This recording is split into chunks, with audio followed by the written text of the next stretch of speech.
Su charla es sobre el ejercicio en las personas que tienen afecciones del tejido conectivo. Adelante, gracias. Muchísimas gracias, Kathleen. Me imagino que ven mi presentación ya. Sí, sí Vale. podemos. Pues como decía, muchísimas gracias por la introducción. Para empezar, me encantaría unirme bueno, a la doctora Sabaté, al doctor Evangelista, en agradecer a la Fundación Marfan el organizar estos días, simposios. Creo que son muy importantes para toda la gente de habla hispánica viviendo en Sudamérica, en América del Norte, en España. Veo que hay más de 140 personas participando, es fantástico. Y bueno, una vez más, muchas gracias por invitarme, por poder participar. Y bueno, como hablábamos, yo voy a hablar hoy del ejercicio en personas con enfermedades del tejido conectivo. Y voy a empezar de una forma quizá un poco ortodoxa, una forma que ustedes no esperan, hablando de una de las epidemias más importantes del siglo XXI, que no es el COVID, en mi opinión. Hablaremos después de los beneficios de la actividad física, hablaremos un poco de qué tipo de deportes puede hacer una persona que tenga una enfermedad del tejido conectivo.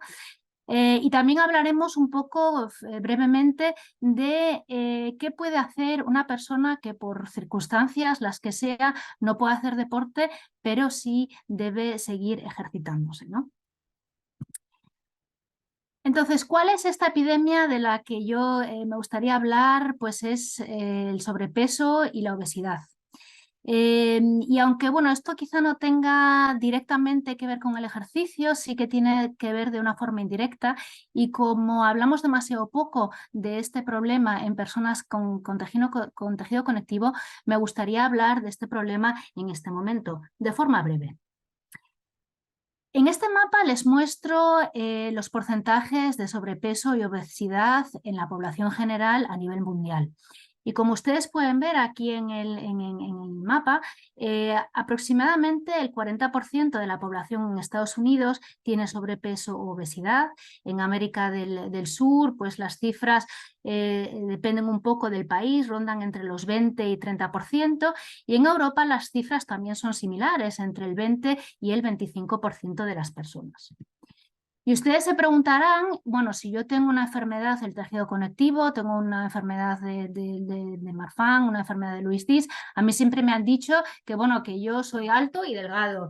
Y es cierto que personas con Loeys-Dietz o síndrome de Marfan pueden desarrollar sobrepeso. Bueno, pues la respuesta es que sí.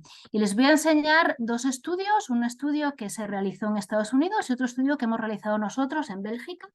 Esto es un estudio que se realizó ya hace varios años, en el 2010 se publicó en el estado de Colorado en Estados Unidos, en 50 pacientes, un grupo pequeño, pero 50 pacientes, una edad media de 38 años, y como ven, el 14% presentaba sobrepeso y el 22% presentaba obesidad.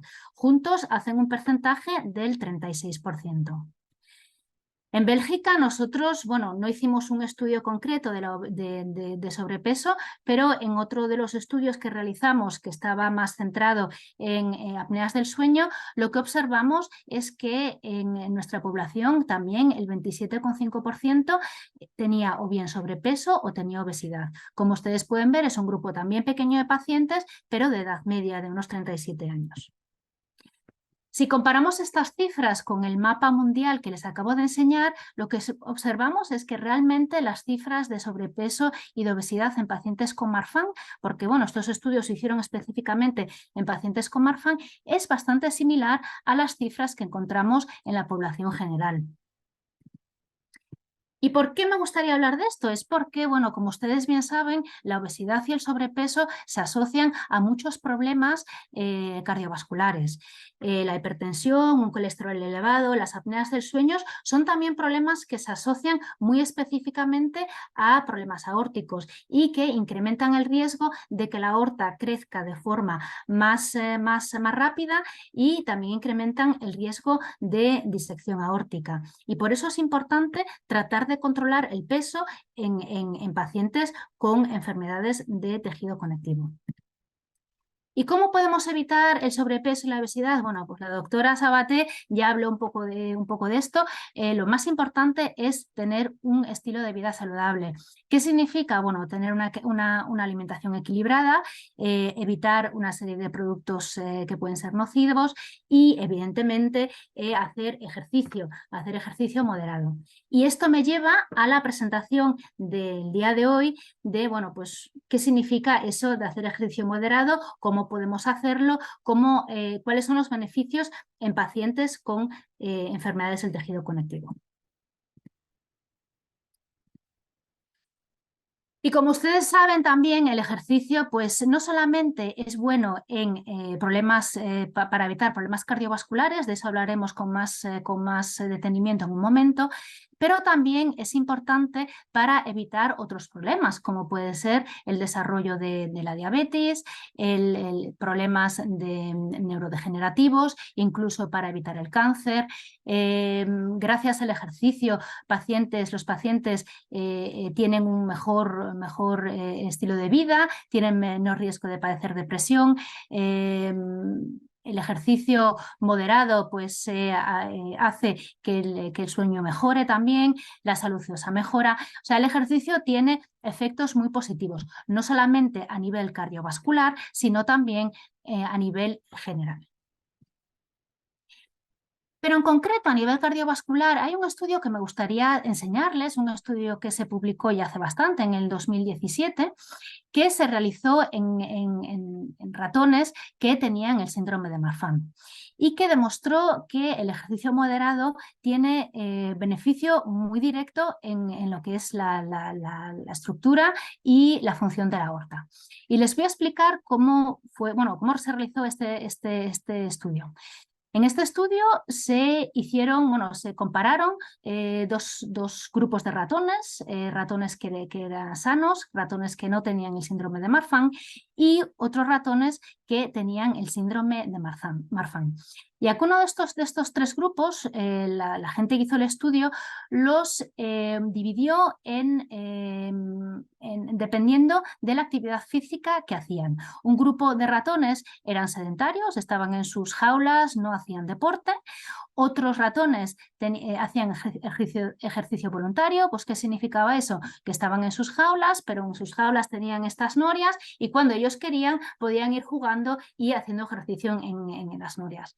Y el tercer grupo de ratones lo que hicieron fue un ejercicio planificado. Los pusieron en una máquina específica en la que el ratón tenía que caminar durante un tiempo determinado.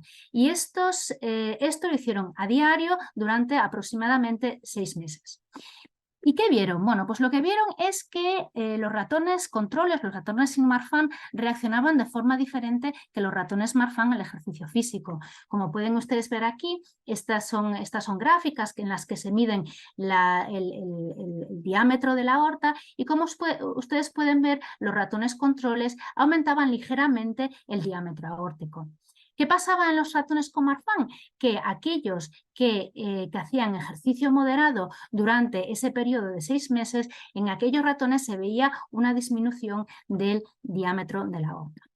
Pero no solamente eso se reflejaba en lo que es el diámetro de la aorta por ecocardiografía, sino que también se vio que la estructura de la aorta era mucho mejor, mucho más similar a esos ratones controles, a esos ratones sanos, en aquellos ratones que habían hecho un ejercicio moderado durante ese periodo de 6 meses. Con lo cual, esto demuestra que el ejercicio moderado tiene un beneficio directo también en lo que es la anatomía y la función de la aorta. ¿Cuáles son las consideraciones especiales en pacientes con enfermedades de tejido conectivo? Es que muchas veces nos ha dado miedo, y quizá más en el pasado que en este momento, que el ejercicio físico puede aumentar el riesgo de tener una disección aórtica. Y no solamente eso, porque bueno, yo me centro en la disección porque soy cardióloga, pero en realidad el ejercicio físico para algunos pacientes también significa más problemas musculoesqueletales. Y estas son las consideraciones, bueno, pues que hay que tener en cuenta en pacientes con tejido conectivo. ¿Hay riesgo de disección aórtica? Posiblemente sí. Yo no sé si ustedes conocen estos dos casos. Estos son dos casos, son de atletas de alto nivel de los Estados Unidos, Flo Hyman y Chris Payton, que fallecieron en los años 70 y 80 por causa de disección aórtica durante un partido. Flo jugaba al voleibol, Chris Payton jugaba al baloncesto. Y bueno, estos fueron un poco los casos que dieron el tono de alarma, ¿no? Para en temas de deporte y tejido conectivo. ¿Qué pasa? Estos dos pacientes, por ejemplo, estas dos personas, fueron personas que no conocían su diagnóstico. El diagnóstico de Marfan se hizo después de que tuviesen el problema de la disección aórtica. Y como muy bien bueno, dijo la doctora Sabatella, es que el conocimiento de la enfermedad y el seguimiento es imprescindible y va a hacer una enorme diferencia entre aquellos pacientes que tengan problemas y otros pacientes que no los tengan. Si vemos en general el riesgo de tener una disección durante el ejercicio físico, el riesgo es pequeño, ¿no? Este estudio es un estudio que se realizó en más de casi 500 pacientes que habían tenido una disección y en la que se vio que solamente el 5% habían tenido una disección durante el deporte. De estos 25 pacientes, de los casi 500 que tuvieron una disección mientras que estaban haciendo deporte, uno de ellos tenía el síndrome de Marfan y dos de ellos no tenían Marfan, pero tenían antecedentes familiares de problemas aórticos. Con lo cual, lo que vemos es que la disección en casos raros sí que puede ocurrir durante el deporte, pero no se asocia necesariamente con enfermedades del tejido conectivo. Y de hecho, la gran mayoría de estos 25 pacientes que tuvieron una disección tenían hipertensión arterial. Y efectivamente, ¿por qué puede aumentar el deporte intenso el riesgo de disección? Bueno, pues es el factor más importante que posiblemente influya en el riesgo de disección durante el deporte es el aumento repentino de la tensión. Y esto es importante y me va a llegar al siguiente punto. Determina un poco también qué tipo de deportes son recomendables y cuáles no son recomendables para pacientes con síndromes que afectan al tejido conectivo. Y un poco igual que la cirugía, ¿no? Pues el deporte que hay que hacer, en el deporte que hay que hacer, en la elección, hay que encontrar un equilibrio, ¿no? Un equilibrio en el perjuicio teórico que puede reportar el deporte, sobre todo un deporte de alto nivel, un deporte intenso, en contra del beneficio que reporta el deporte en general. Y yo pienso que el beneficio es mucho más importante que el perjuicio, siempre que se haga de una forma moderada y con un seguimiento médico adecuado. ¿Y cómo podemos conseguir ese equilibrio, ¿no? Conseguir ese equilibrio lo podemos hacer primero seleccionando el tipo de deporte más adecuado. En general hay 3 grupos de deportes: el deporte de contacto, como por ejemplo puede ser el boxeo, como puede ser el judo. Hay otros deportes que son dinámicos, como puede ser por ejemplo el ping-pong, como puede ser el voleibol, como puede ser incluso el fútbol o el baloncesto, en los que la tensión sube, pero sube de forma moderada en general.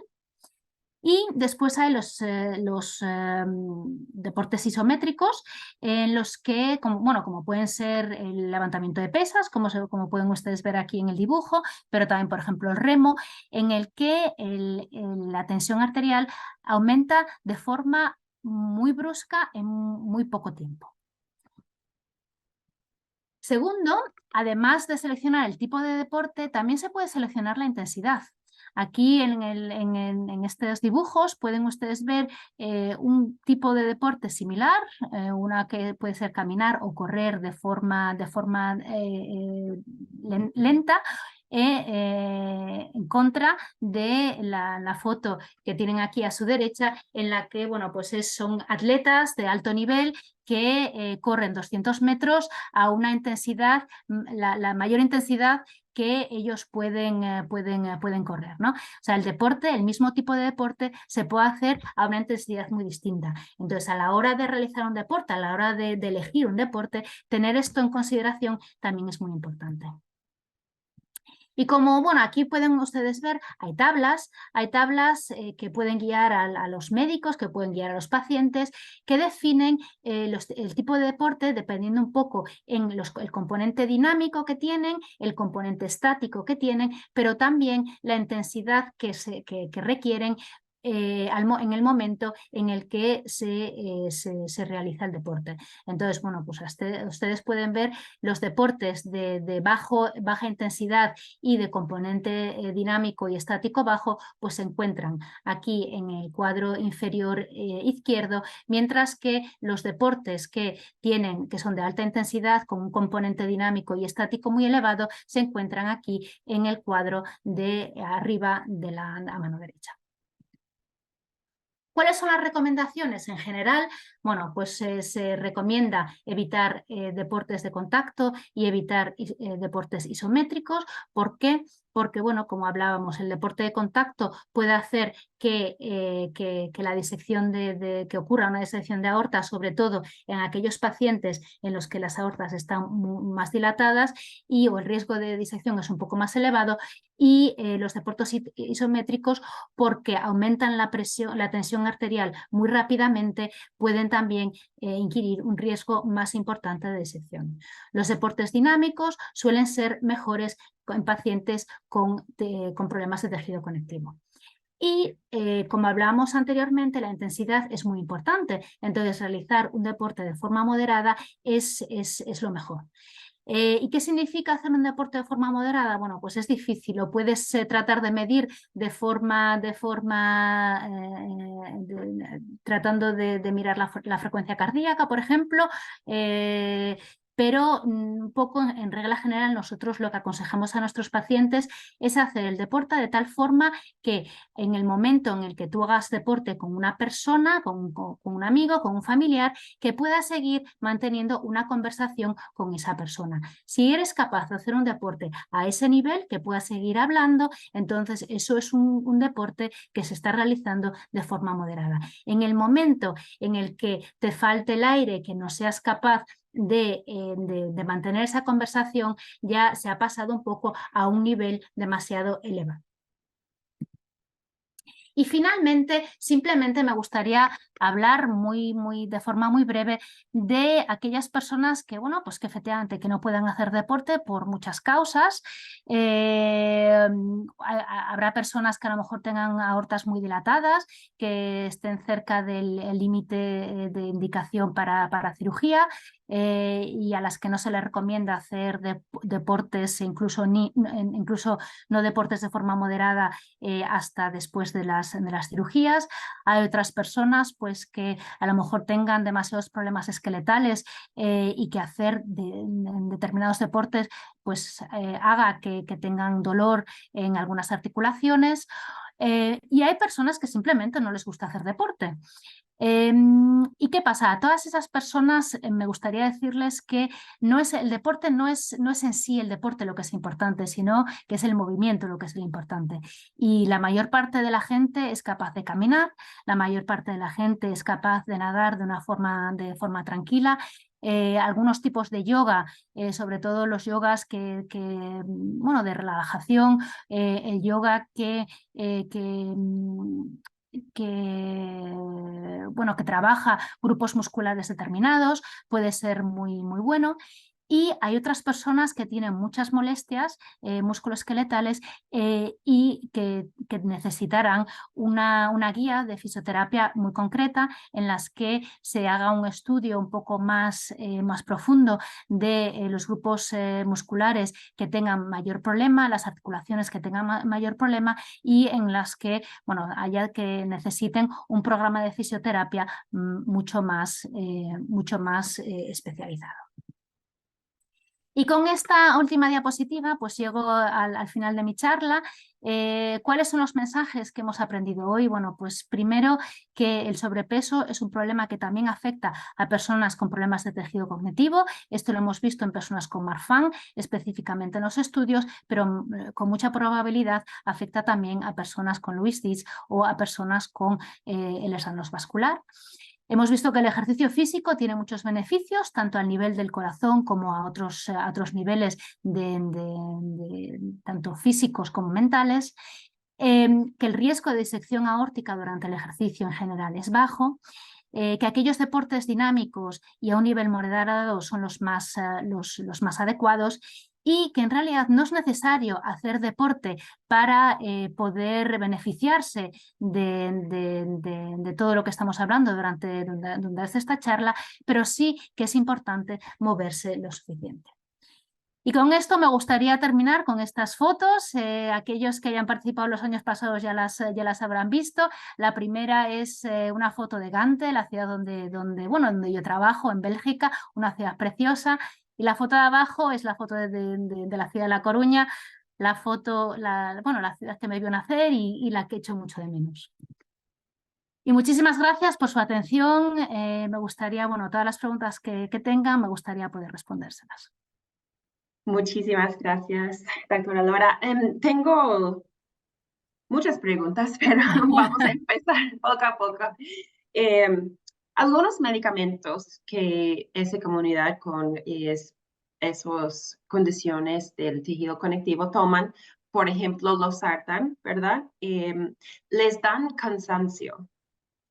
Hay unos consejos que usted tiene que puede hacer ejercicio aunque uno se siente muy cansado. Sí, muchas veces el cansancio a veces tiene también que ver con la falta de ejercicio. Y déjame explicarle a lo que me refiero. Hay veces que necesitas encontrar, necesitas empezar a hacer ejercicio poco a poco y necesitas empezar día a día hacer un poquito más, digamos, ¿no? Y de esa forma hay muchas personas que aunque tengan cansancio, que son capaces de llegar a hacer un ejercicio físico que ya es lo que hablaba. El ejercicio físico simplemente puede ser caminar de forma buena. Y a veces el día 1 empiezas con 5 minutos, el día 2 con 10, el día 3 con 15 y puedes ir aumentando poco a poco. Es la única consejo que yo le podría dar. Hay personas que también pueden estar cansadas por problemas de sueño, ¿no?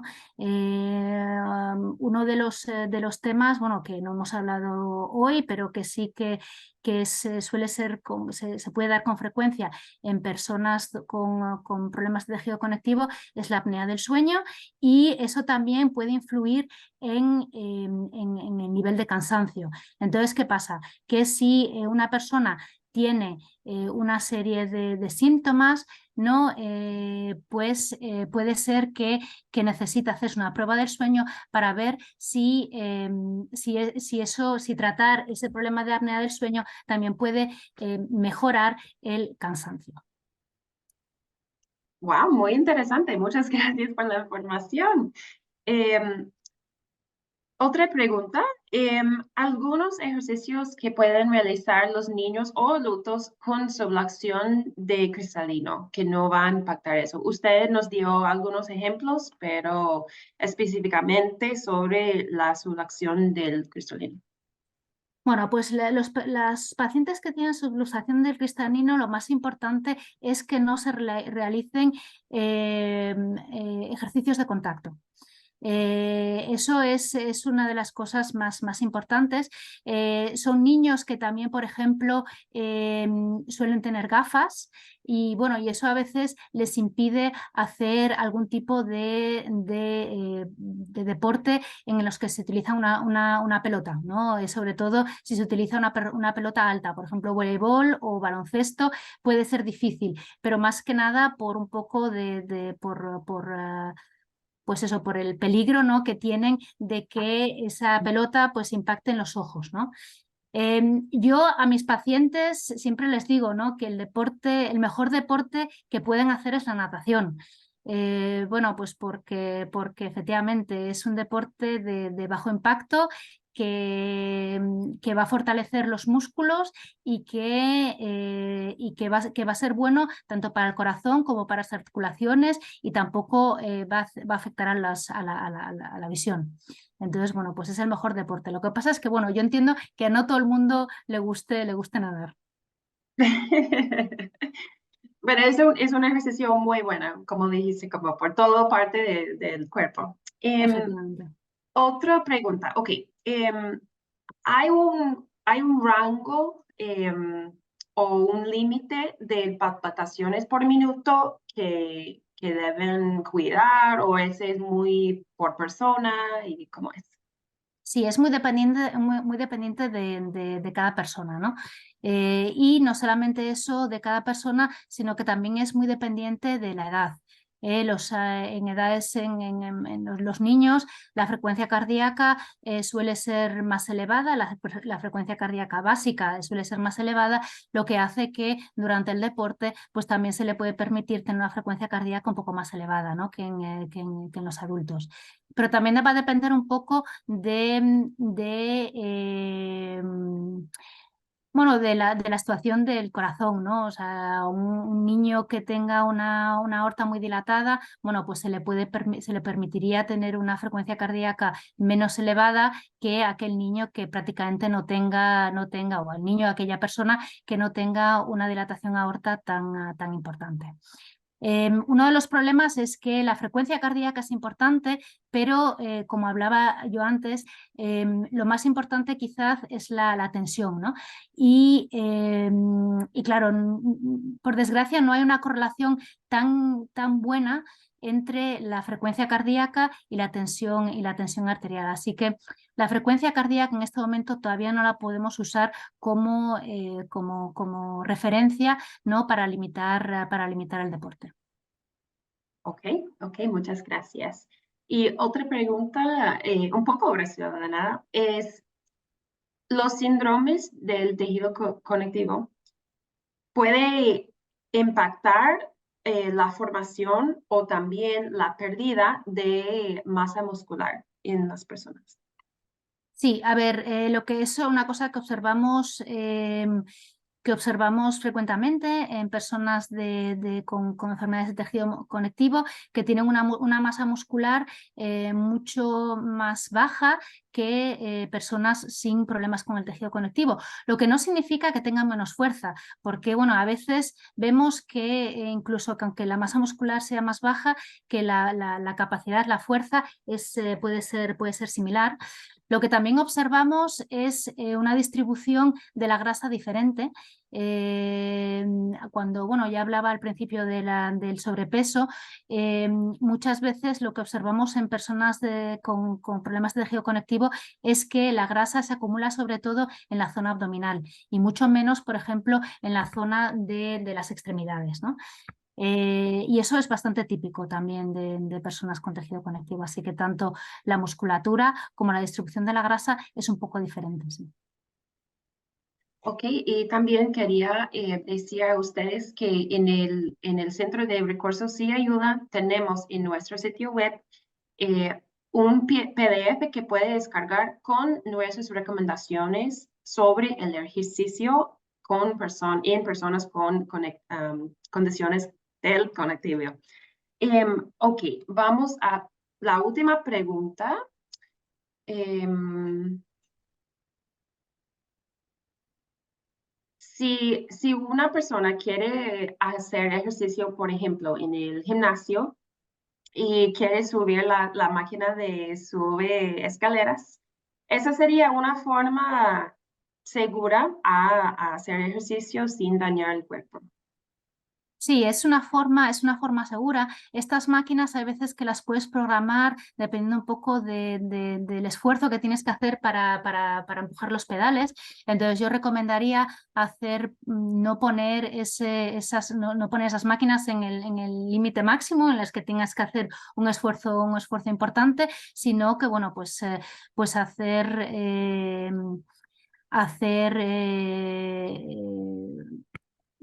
ponerlas en nivel bajo. Y yo muchas veces es lo que mis pacientes me preguntan si pueden ir al gimnasio a hacer pesas, ¿no? Ujú. Sobre todo los niños adolescentes, es una pregunta que te hacen con frecuencia porque todos los niños en la adolescencia quieren estar fuertes, quieren ir al gimnasio y bueno, yo no les digo, no se lo impido, pero sí que les explico que es mejor que levanten 1 kilo o 2 kilos durante 50 veces que levanten 50 kilos una vez. ¿No? Porque el esfuerzo que necesitas para levantar 50 kilos es muy grande, es un esfuerzo muy grande en un tiempo muy corto y que hace que la tensión arterial suba muy rápidamente en un tiempo corto, lo cual es lo que es peligroso, ¿no?